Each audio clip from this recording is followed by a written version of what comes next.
அதுக்கு என்ன 24 மணி நேரம் நீ அதையே நினைக்கணும், மற்ற எண்ணங்களை வர வச்சுக்கூடாது.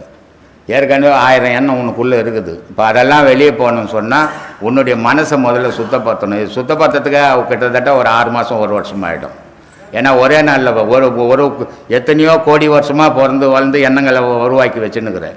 அது ஒரு நாளில் ஒரு பாடம் வாங்கணுன்னு ஒரு கூட்டத்தை என்கிட்ட எண்ணெல்லாம் போடணும் போகாது. அதுக்கு காலங்கள் தேவைப்படுது, அவ்வளவும் அழிக்கணும். அது அழிஞ்சால் இந்த எண்ணங்கள் வராது. இது ரமண மகரிஷிக்கிட்ட ஒருத்தர் உபதேசம் வாங்குறார். அவர் என்ன சொல்கிறாரு, அந்த உபதேசம் வாங்கினவர் சொல்கிறாரு, நான் எல்லா நண்பர்களும் வேணான்னிட்டு ஒதுக்கிட்டு உட்காந்துட்டேன். ஆனால் அப்போ கூட அந்த பழைய நண்பர்கள் ஜன்னலை திறந்து எட்டி எட்டி வா வான்னு கூப்பிடுறாங்க. அப்போ நான் ஜன்னலெல்லாம் அடைச்சிட்டேன்னா அவன் கூப்பிட்றது எனக்கு தெரியாது. அந்த மாதிரி கண்ணு மூக்கு வாயெல்லாம் அடைச்சிடுங்க, எண்ணங்கள் வராது. அதை அடைக்கிறதுக்கு பழகணும், சும்மா நினச்சி அடைச்சிட முடியாது. அப்படி அணைக்கும் போது அந்த எண்ணங்கள்லாம் நின்றுடும். இப்போ ஐயப்பன் நான் பார்க்குறேன், பார்க்கப்படும் பொருள், பார்க்கப்படும் கருவி கண்ணு. ஆனால் அதை பார்க்கறது யாரு? இப்போ அந்த பொருளை பார்க்குறேன், அது ஒரு பொருள், கண்ணால் பார்க்க கண்ணு ஒரு கருவி தெரியுது. ஆனால் உள்ளது அதை பார்க்க வைக்கிறது யாரு? ஆன்மா. ஆன்மான்ற ஒரு கருவி இல்லைன்னா உன் கண்ணும் உதவாது, அந்த சிலையும் உதவாது. நீ பேசுகிற இப்போ கேட்டே எது கேட்டுது? உன் வாய் கேட்டுதா, உன் ஆன்மா கேட்டுதா? வாய் கருவி கேட்டுங்க. செத்து பண்ணவனுக்கு பேசுமா வாயே? அப்போ எது பேசுது? உள்ளே இருந்து பேசுது. அது உள்ளே இருக்கிற வரைக்கும் தான் நீங்கள் இருப்பீங்க. அது வெளியே போனால் நீங்கள் இருக்க மாட்டீங்க. அதனால் உள்ளகிற பொருள் தான் பார்க்குது, உள்ளகிற பொருள் தான் கேட்குது, உள்ளகிற பொருள் தான் மோறுது, உள்ளகிற பொருள் தான் பேசுது.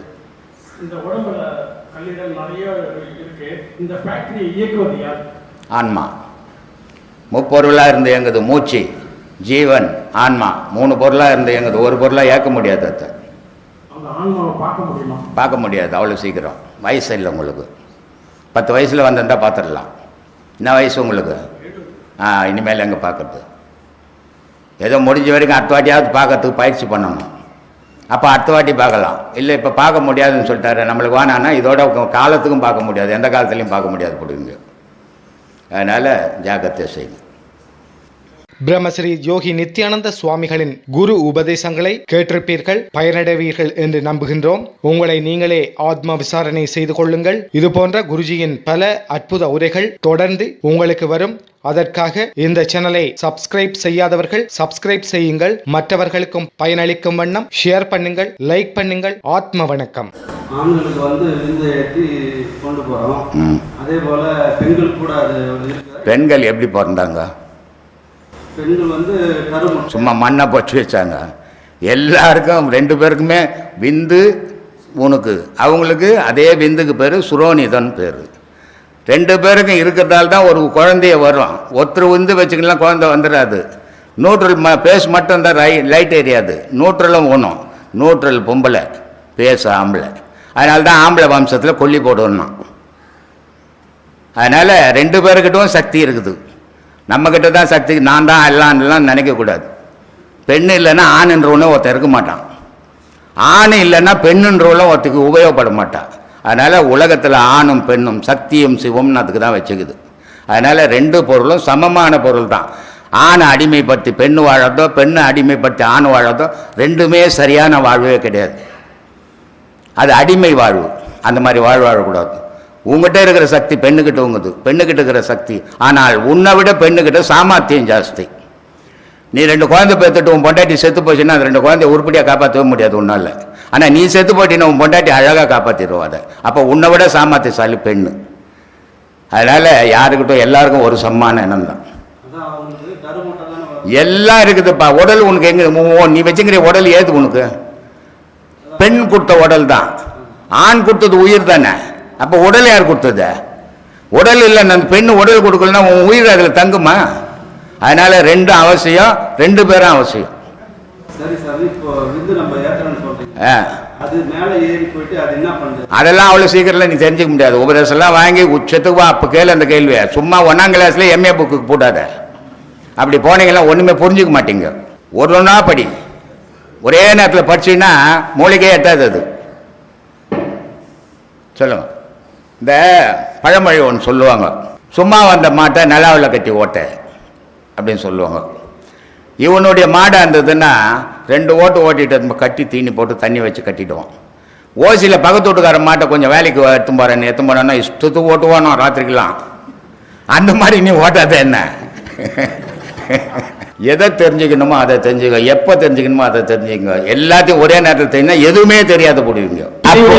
மறுபிறப்பு உண்டு. நல்வினை தீவினை பொறுத்து இல்லை மறுபிறப்பு. மறுபிறப்பு வந்துக்கினே இருக்குது. நல்வினை தீவினையை பொறுத்து வாழ்க்கை அமைப்பு.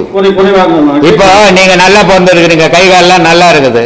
அதே ஒரு அப்பா அம்மா நல்ல அப்பா அம்மாவுக்கு இருக்கிற குழந்தை கண்ணு இல்லாத பிறகுது. அப்ப அது என்ன காரணம்? ஏன் அது கண்ணு இல்லாத பிறக்கணும்?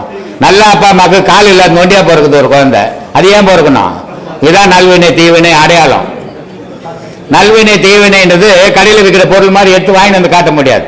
அனுபவத்தில் எடுக்கிறது தான் நல்வினை தீவினை. இவன் கெட்டதை செய்துக்கிறான், இவன் அனுபவிக்கிறான். இவன் நல்லதை செய்துக்கிறான், நல்லா இருக்கிறான். ஆனா இப்ப நல்லது செய்து நல்லா இருக்கிறான், இன்னும் நல்லது செய்தா அடுத்த பிறகு இன்னும் நல்லா இருப்பான் அப்படின்ற நம்பிக்கை வரணும். ஆனா நம்ம என்ன பண்றோம்? நம்ம நல்லா இருக்கிறோம், அவன் எப்படி இருக்கிறா பத்தியா, எப்படி இருக்கிற பத்தியா, நான் பத்தியா எப்படி இருக்கிறேன்னு கையாட்டுறோம். நாளைக்கு அவனை விட நம்ம மோசமா போயிடுவோம். அந்த ஆணவம் இருக்கக்கூடாது. இதுதான் வழி. இயற்கை மரணம் ஆமா, ஒரே நிலை அடையாது. இயற்கை மரணம் உடனே உடலை தேடி எடுத்துக்கும், அது வாழத்துக்கு. அகால மரணம் அதுதான் பேய் பிசாசு முனேஸ்வரன் காட்டேரின்னு சொல்றோம்ல, அந்த மாதிரி சுத்திக்கிட்டு இருந்தால் அது காலம் வரை வரைக்கும் தெரிஞ்சுட்டு அப்புறம் ஒரு உடல் எடுக்கும். இந்த வித்தியாசம். மனசு எங்க இருக்கு? மூளையில் இருக்குது. மூளையில தான் மனசுக்கு. மூளை சாவுன்னு கேள்விப்பட்டுக்கிறியா? எப்படி சொல்றீங்க? மூளை சாவுன்னு கேள்விப்பட்டுக்கிற? உன் தலையை வச்சு பார்த்தா தெரிஞ்சு போகுது. அது என்ன பெரிய விஷயமா? அது ஆடு கறி சாப்பிட்டுக்கிறியா இல்லையா? அப்ப எதுவுமே தெரியாது. உட்கார்ப்பா, உனக்கு சொன்னாலும் புரியாது. மூளை இல்லைன்னா நீ நடமாடுவியா? மூளை சாவுன்னு கூட கேள்விப்பட்டது இல்லையா? இந்த உலகத்துல இருக்கிறியா? எங்க சந்திர மண்டலத்துக்கு வந்தியா? இப்படி எல்லாம் கூடமா தெரிஞ்சுக்கிறீங்க? ஆஸ்பத்திரியில ஒரு உடம்பை போட்டுட்டு மூளை சாவு அது இனிமேல் உபயோகப்படாது, உடல் தானம் கொடுங்க, கண்ணை எடு, காலை எடு, காது எடு, மூக்கு எடு, வாய் எடுன்னு எடுத்துனுக்கிறான். ஏன்? மூளை செயல் இருந்ததுன்னா மனம்ன்றது இல்லை, மனம் இல்லைன்னா செயல் இல்லை, செயல் இல்லைன்னா உலகத்துக்கு உபயோகப்பட மாட்டான். அதனால அடுத்தவனு கொடுக்கட்டும்னு கொடுக்குறான். மூளைக்கு தானு கேட்குறிய, மூளையை ஒரு மூளை வச்சுக்கினேன். ஐயா, உயிர், எண்ணம், மனம், இந்த 3 வேற வேறையா? ஆமா, வேற வேற.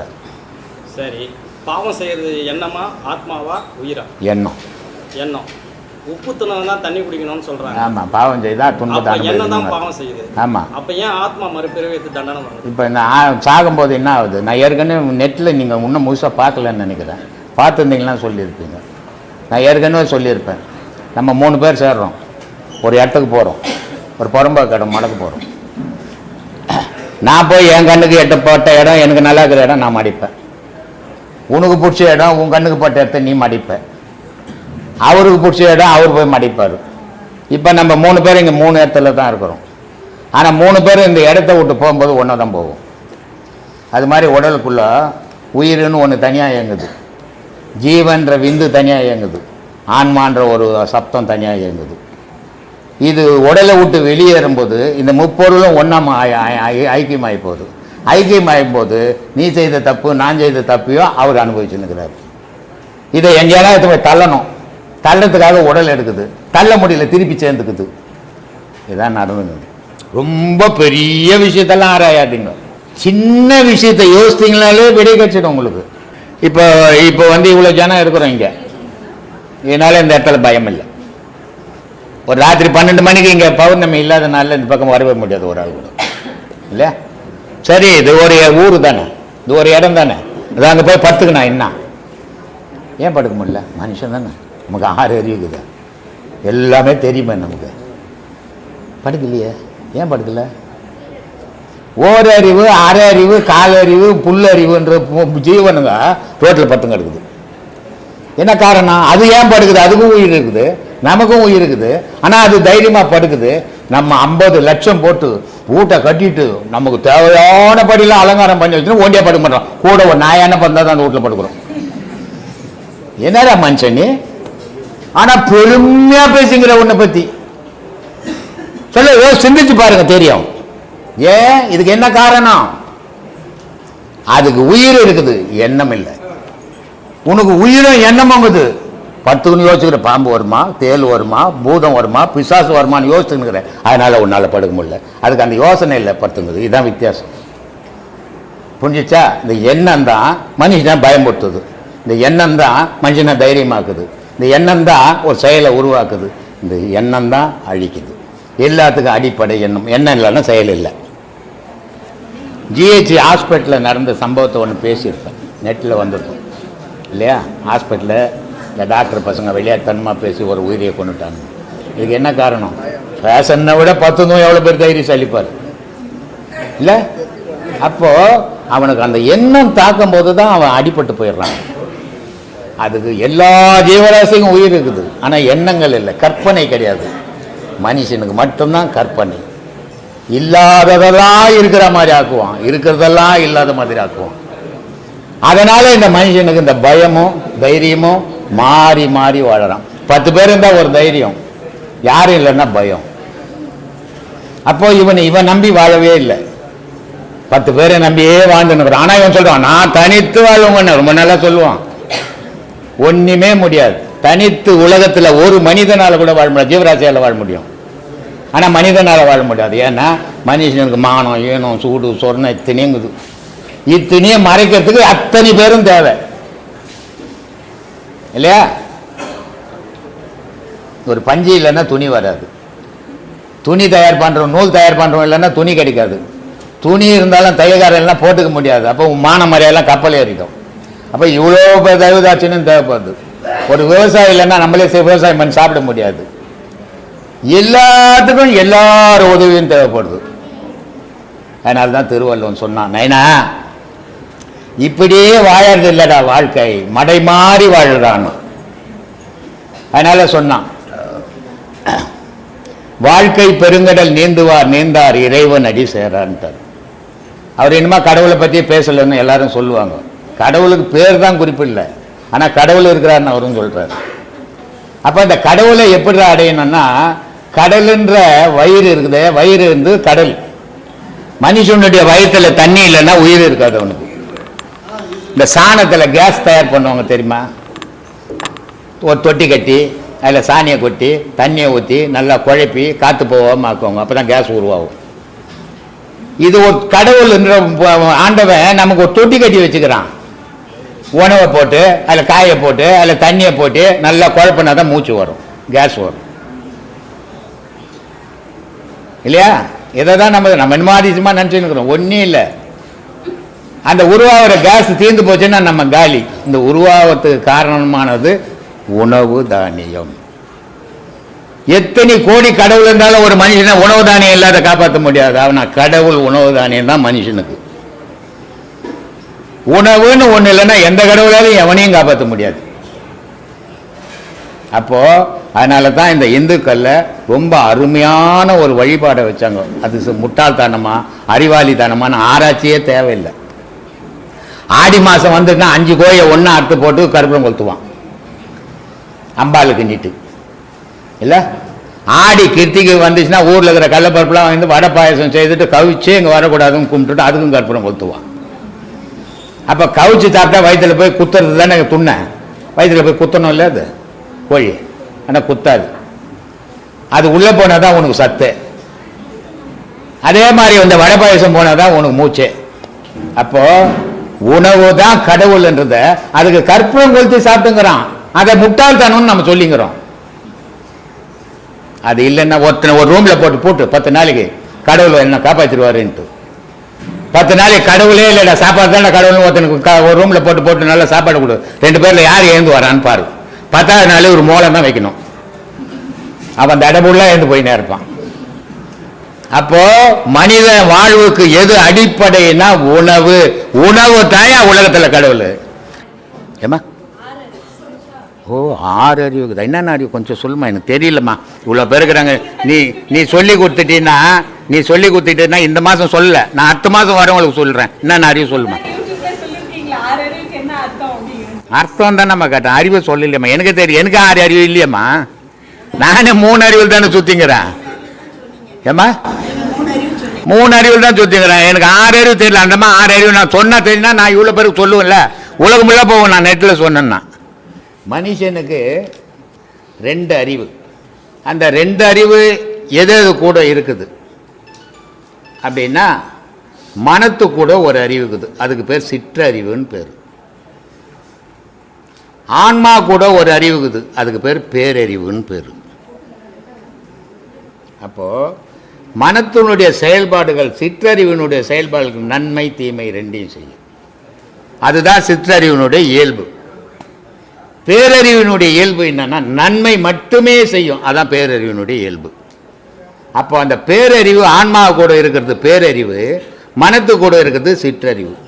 இந்த நன்மையும் தீமையும் சிற்றறிவு செய்யறதால இன்பமும் துன்பமும் மாறி மாறி நமக்கு வருது.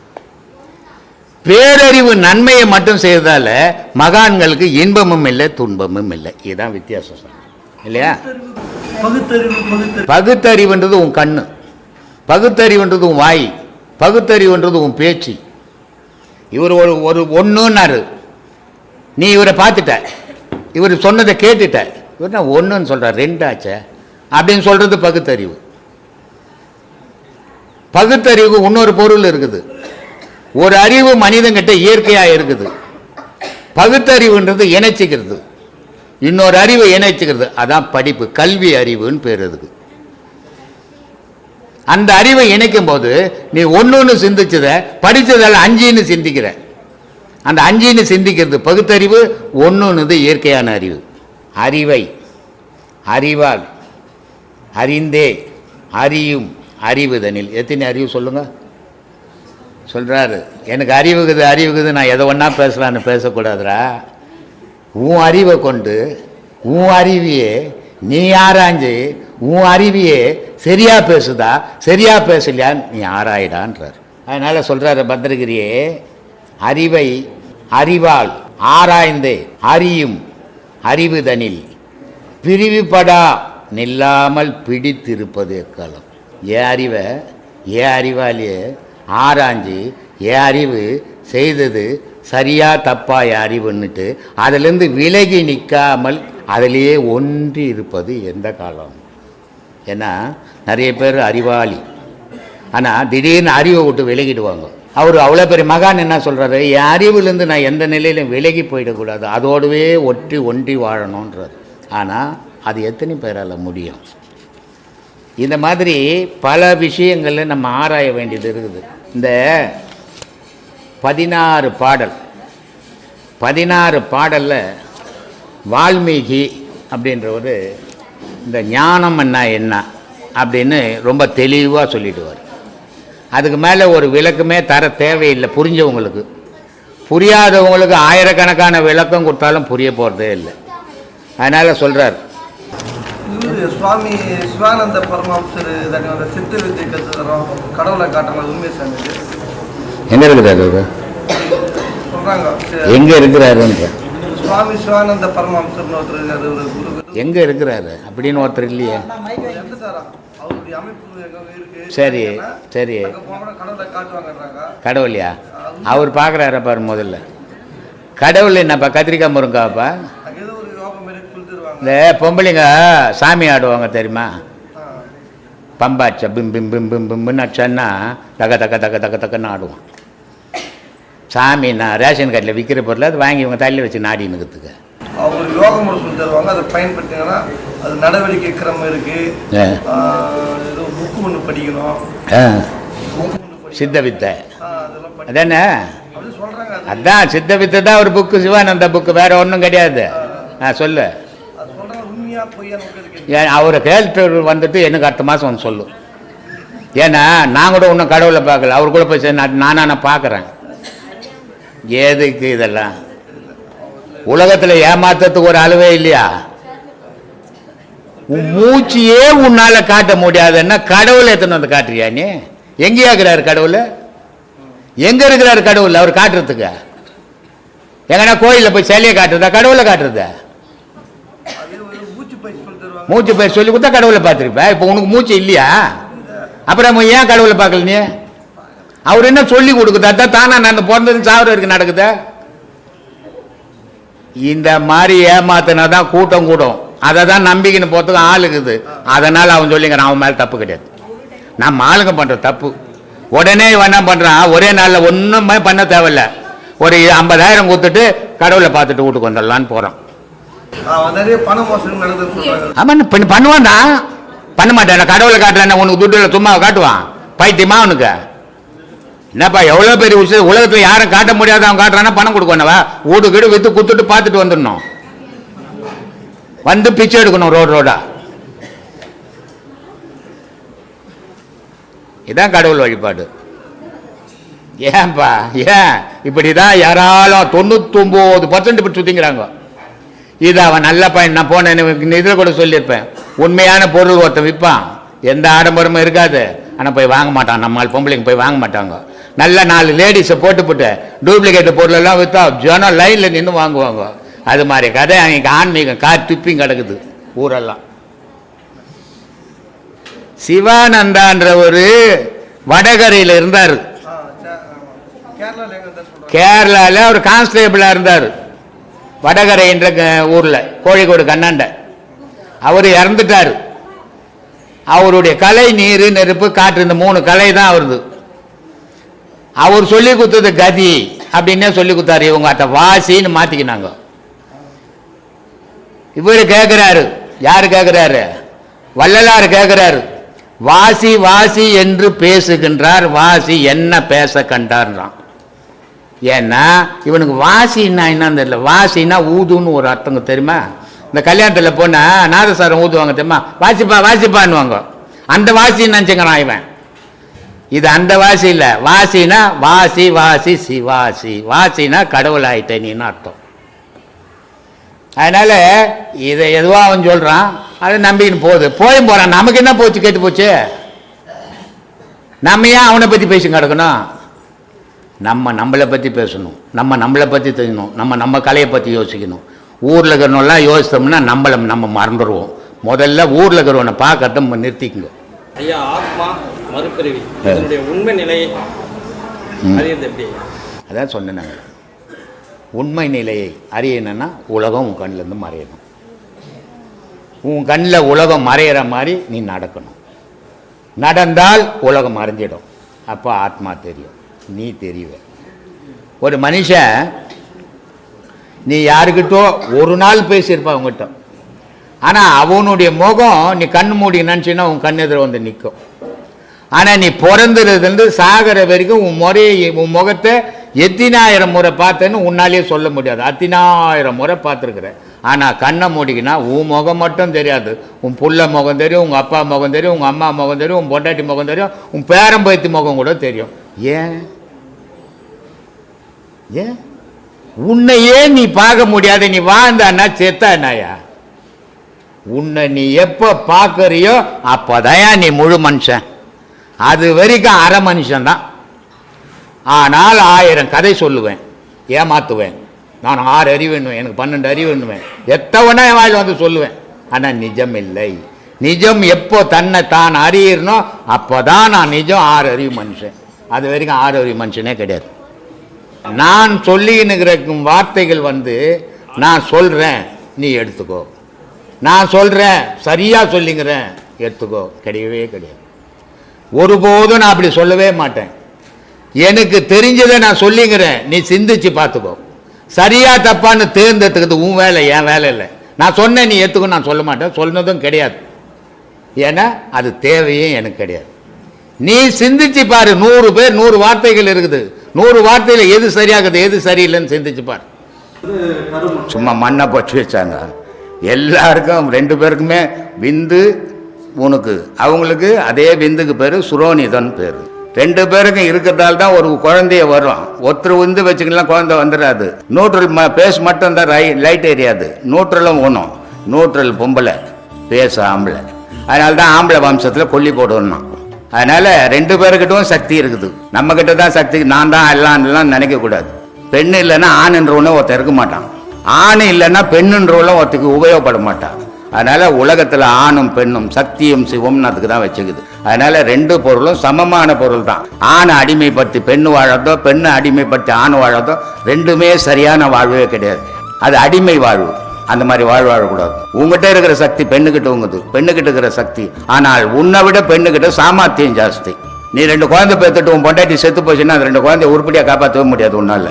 ஆனால் நீ செத்து போட்டின்னா உன் பொண்டாட்டி அழகாக காப்பாற்றிடுவோம் அதை. அப்போ உன்னை விட சாமர்த்தியசாலி பெண்ணு. அதனால யாருக்கிட்டும் எல்லாருக்கும் ஒரு சமமான எண்ணம் தான். எல்லாம் இருக்குதுப்பா. உடல் உனக்கு எங்க நீ வச்சுக்கிற உடல் ஏது உனக்கு? பெண் கொடுத்த உடல் தான். ஆண் கொடுத்தது உயிர் தானே. அப்போ உடல் யார் கொடுத்தது? உடல் இல்லை, அந்த பெண்ணு உடல் கொடுக்கலன்னா உன் உயிர் அதில் தங்குமா?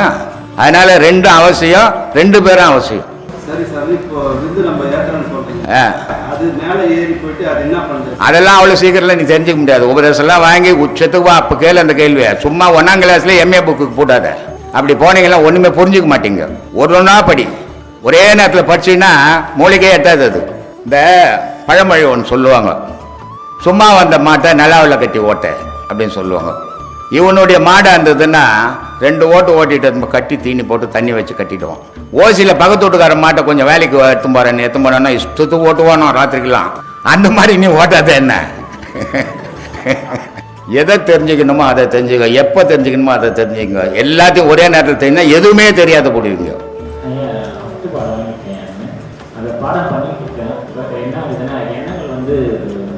மோதிட்டே இருக்கு, வேற எண்ணங்கள் வந்துட்டே இருக்கு. அது சரியா கவனத்தை செலுத்த முடியல அந்த பாடத்தில். அதுக்கு என்ன 24 மணி நேரம் நீ அதையே நினைக்கணும், மற்ற எண்ணங்களை வர வச்சுக்கூடாது. ஏற்கனவே 1000 எண்ணம் உனக்குள்ளே இருக்குது. இப்போ அதெல்லாம் வெளியே போகணும்னு சொன்னால் உன்னுடைய மனசை முதல்ல சுத்தப்படுத்தணும். இது சுத்தப்படுத்துறதுக்கு கிட்டத்தட்ட ஒரு 6 மாதம் 1 வருஷம் ஆகிடும். ஏன்னா ஒரே நாளில் ஒரு எத்தனையோ கோடி வருஷமாக பிறந்து வளர்ந்து எண்ணங்களை உருவாக்கி வச்சுன்னுக்கிறேன். அது ஒரு நாளில் ஒரு பாடம் வாங்கணுன்னு ஒரு கூட்டு என்கிட்ட எண்ணெல்லாம் போடணும் போகாது. அதுக்கு காலங்கள் தேவைப்படுது. அவ்வளவும் அழிக்கணும். அது அழிஞ்சால் இந்த எண்ணங்கள் வராது. இது ரமண மகரிஷிக்கிட்ட ஒருத்தர் உபதேசம் வாங்குறார். அவர் என்ன சொல்கிறாரு, அந்த உபதேசம் வாங்கினவர் சொல்கிறாரு, நான் எல்லா நண்பர்களும் வேணான்னிட்டு ஒதுக்கிட்டு உட்காந்துட்டேன். ஆனால் அப்போ கூட அந்த பழைய நண்பர்கள் ஜன்னலை திறந்து எட்டி எட்டி வா வான்னு கூப்பிடுறாங்க. அப்போ நான் ஜன்னலெல்லாம் அடைச்சிட்டேன்னா அவன் கூப்பிட்றது எனக்கு தெரியாது. அந்த மாதிரி கண்ணு மூக்கு வாயெல்லாம் அடைச்சிடுங்க, எண்ணங்கள் வராது. அதை அடைக்கிறதுக்கு பழகணும். சும்மா நினச்சி அடைச்சிட முடியாது. அப்படி அணைக்கும் போது அந்த எண்ணங்கள்லாம் நின்றுடும். இப்போ ஒரு பொருளை பார்க்குறேன், அது ஒரு பொருள் கண்ணால் பார்க்க கண்ணு ஒரு கருவி தெரியுது. ஆனால் உள்ளது அதை பார்க்க வைக்கிறது யாரு? ஆன்மா. ஆன்மான்ற ஒரு கருவி இல்லைன்னா உன் கண்ணும் உதவாது, அந்த சிலையும் உதவாது. நீ பேசுகிற இப்போ கேட்டையே எது கேட்டுது? உன் வாய் கேட்டுதா, உன் ஆன்மா கேட்டுதா? வாய் கருவி கேட்டுங்க. செத்து போனவனுக்கு பேசுமா வாயே? அப்போ எது பேசுது? உள்ளே இருந்து பேசுது. அது உள்ளே இருக்கிற வரைக்கும் தான் நீங்கள் இருப்பீங்க. அது வெளியே போனால் நீங்கள் இருக்க மாட்டீங்க. அதனால் உள்ளக்கிற பொருள் தான் பார்க்குது, உள்ளக்கிற பொருள் தான் கேட்குது, உள்ளக்கிற பொருள் தான் மோறுது, உள்ளக்கிற பொருள் தான் பேசுது. இந்த உடம்புல கல்லீரல் நிறைய இருக்கு. இந்த ஃபேக்டரியை இயக்குவது யார்? ஆன்மா.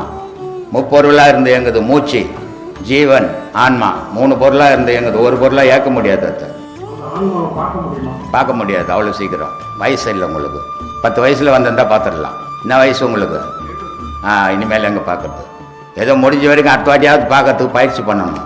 அப்போ அடுத்த வாட்டி பார்க்கலாம். இல்லை இப்போ பார்க்க முடியாதுன்னு சொல்லிட்டாரு, நம்மளுக்கு வேணான்னா இதோட காலத்துக்கும் பார்க்க முடியாது, எந்த காலத்துலையும் பார்க்க முடியாது கொடுங்க. அதனால் ஜாக்கிரதை செய்யுங்க. எல்லாமே ஆன்மாவை அறியுது, ஆன்மாவை பேசி எல்லாம் சொன்னீங்க. அந்த ஆன்மாவை அறிய வேண்டும். அது அறியிற வயசு இல்லைங்க. அது அறியணுன்னா இளமை வேணும். அது அறியணுன்னா விந்து வேணும். எல்லாத்தையும் ஒருத்தர் கால் சட்டி எடுத்துக்குன்னு எனக்கு சட்டி நிறைய வச்சுங்கிற மாதிரி பேசக்கூடாது.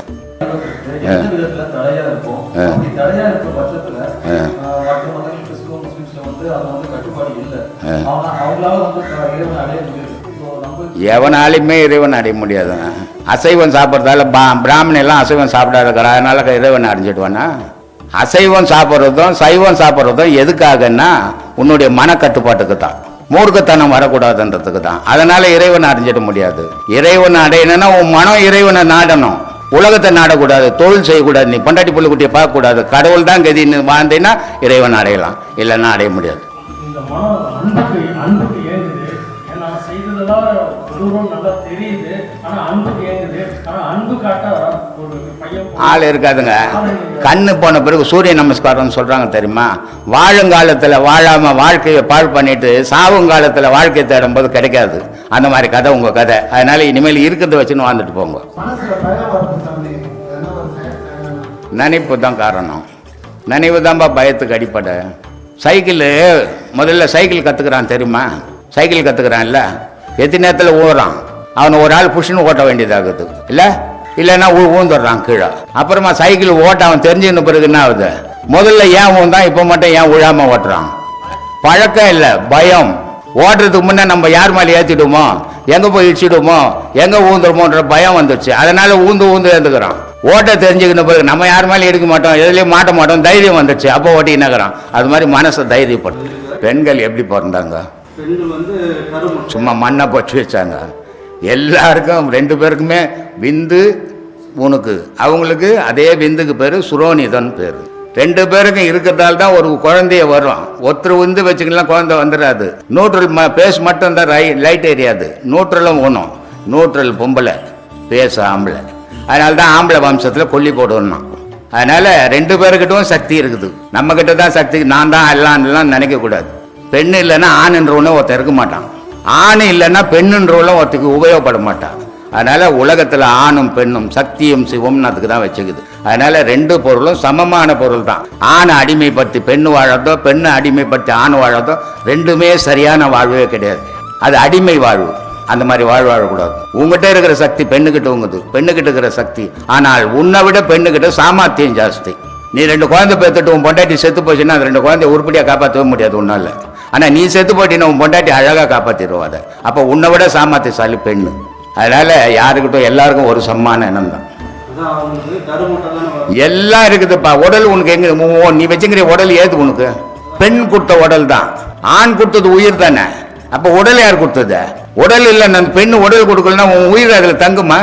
அதனால 2 அவசியம், 2 பேரும் அவசியம். சரி சார், இப்போ விந்து நம்ம ஏத்துறோம்னு சொல்றீங்க, அது மேலே ஏறி போயிட்டு அது என்ன பண்ணுது? அதெல்லாம் அவ்வளோ சீக்கிரத்தில் நீ தெரிஞ்சுக்க முடியாது. உபதேசம்லாம் வாங்கி உச்சத்துக்கு வா. அப்போ கேளு அந்த கேள்வியை. சும்மா 1ஆம் கிளாஸ்ல MA புக்கு போட்டாத. அப்படி போனீங்கன்னா ஒன்றுமே புரிஞ்சுக்க மாட்டீங்க. ஒன்றா படி. ஒரே நேரத்தில் படிச்சுன்னா மூளைக்கே எட்டாது. அது இந்த பழமொழி ஒன்று சொல்லுவாங்க, சும்மா வந்த மாட்டை நிலாவில் கட்டி ஓட்ட அப்படின்னு சொல்லுவாங்க. இவனுடைய மாடை இருந்ததுன்னா 2 ஓட்டு ஓட்டிட்டு கட்டி தீனி போட்டு தண்ணி வச்சு கட்டிடுவான். ஓசியில் பக்கத்து வீட்டுக்கார மாட்டை கொஞ்சம் வேலைக்கு எடுத்து போறேன்னா இஷ்டத்துக்கு ஓட்டுவானோ ராத்திரிக்கெல்லாம். அந்த மாதிரி நீ ஓட்டாத என்ன? எதை தெரிஞ்சுக்கணுமோ அதை தெரிஞ்சுக்க, எப்போ தெரிஞ்சுக்கணுமோ அதை தெரிஞ்சுக்கங்க. எல்லாத்தையும் ஒரே நேரத்தில் தெரிஞ்சுன்னா எதுவுமே தெரியாத போடுவீங்க.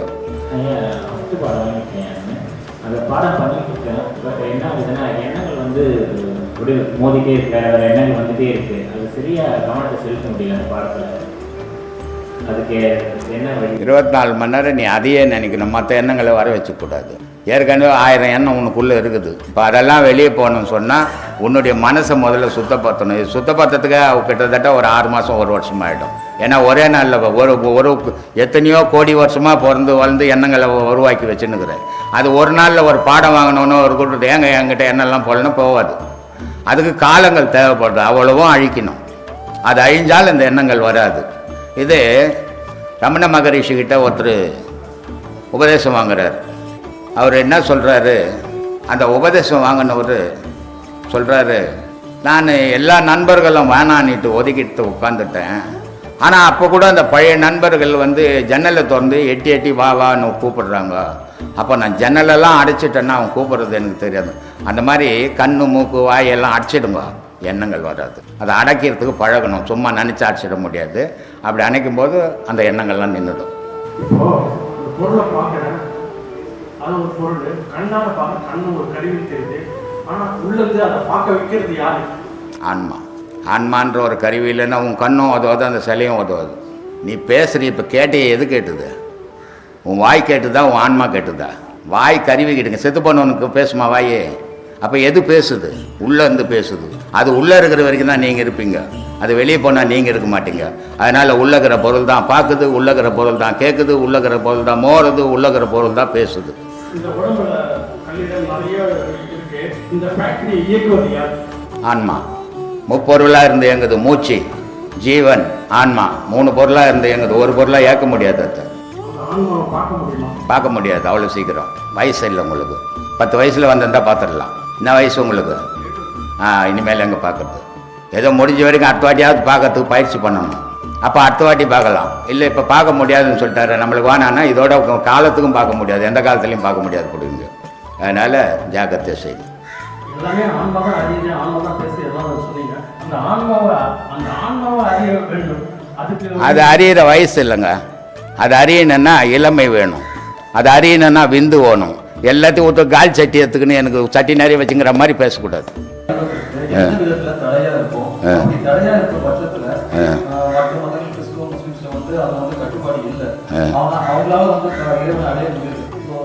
எவனாலுமே இறைவன் அடைய முடியாதுங்க.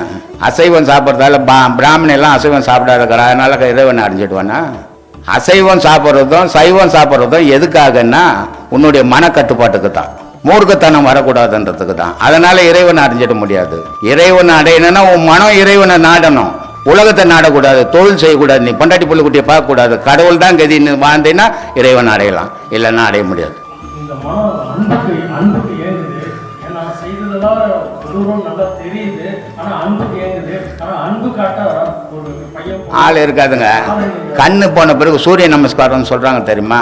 வாழுங்காலத்தில் வாழாமல் வாழ்க்கையை பாழ் பண்ணிட்டு சாவுங்காலத்தில் வாழ்க்கையை தேடும்போது கிடைக்காது. அந்த மாதிரி கதை உங்கள் கதை. அதனால் இனிமேல் இருக்கிறத வச்சுன்னு வாழ்ந்துட்டு போங்க. நினைப்பு தான் காரணம். நினைவு தான்ப்பா பயத்துக்கு அடிப்படை. சைக்கிள் முதல்ல சைக்கிள் கற்றுக்கிறான் தெரியுமா? சைக்கிள் கற்றுக்கிறான்ல, எத்தனை நேரத்தில் ஓடுறான். அவனை ஒரு ஆள் புஷ்னு ஓட்ட வேண்டியதாகுது இல்லைன்னா ஊந்துடுறான் கீழே. அப்புறமா சைக்கிள் ஓட்ட அவன் தெரிஞ்சுக்கின பிறகு என்ன ஆகுது? முதல்ல ஏன் ஊந்தான், இப்போ மட்டும் ஏன் விழாமல் ஓட்டுறான்? பழக்கம் இல்லை, பயம். ஓட்டுறதுக்கு முன்னே நம்ம யார் மேலே ஏற்றிடுமோ, எங்கே போய் இடிச்சிடுமோ, எங்கே ஊந்துடுமோன்ற பயம் வந்துடுச்சு. அதனால ஊந்து எழுந்துக்கிறான். ஓட்ட தெரிஞ்சுக்கின பிறகு நம்ம யார் மேலே எடுக்க மாட்டோம், எதுலேயும் மாட்ட மாட்டோம், தைரியம் வந்துடுச்சு. அப்போ ஓட்டினாக்குறான். அது மாதிரி மனசை தைரியப்படுத்து. எப்போ அந்த ஆன்மா நம்ம உடம்புல வந்து சேருது? பிறக்கும் போதே வந்துடுச்சு. ஆன்மான்னு ஒன்று உடலில் இல்லைன்னு சொன்னால் உயிரினே ஒன்று இருக்காது. ஒரு டிரான்ஸ்ஃபார்ம் இருந்தால் தானே உன் வீட்டில் கரண்ட் வரும். டிரான்ஸ்ஃபார்மே இல்லைன்னா உன் வீட்டுக்கு கரண்ட் எப்படி வரும்? டிரான்ஸ்ஃபார்ம் மாதிரி ஆன்மா. மீதி உன் உயிர், உன் செயல், உன் மனம் இதெல்லாம் அதுலேருந்து கிடைக்கிற சப்ளை தான்.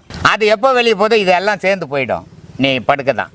அதனால் ஆன்மாவை உணர்றது அவ்வளோ சாதாரணமான விஷயம் இல்லை. பெரும்பாலும் அது மகானுக்கு மட்டும்தான் சாத்தியம். மனம் உள்ளவனுக்கு சாத்தியம் கிடையாது. மகான்கள் வந்து எந்த வேஷத்தையாவது எந்த மகானாவது கட்டி பார்த்துக்கிறீங்களா?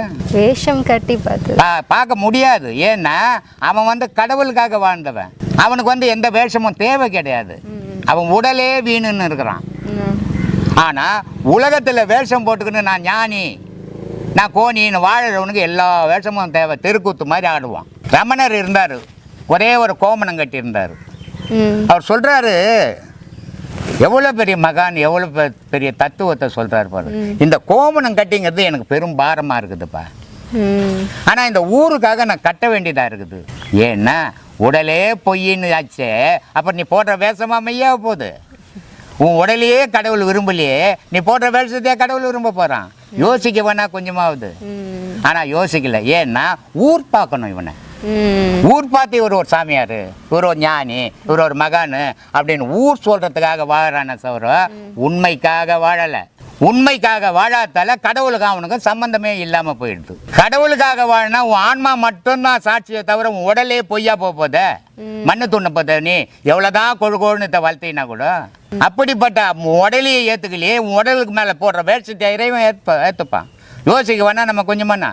இந்த உண்மைகளை உணராதவன் ஆன்மீகவாதியும் கிடையாது, ஞானியும் கிடையாது. இதை உணர்ந்தவன் மட்டும்தான் ஞானி, ஆன்மீகவாதி. இதை நீங்கெல்லாம் பார்த்து புரிஞ்சுக்கணும்.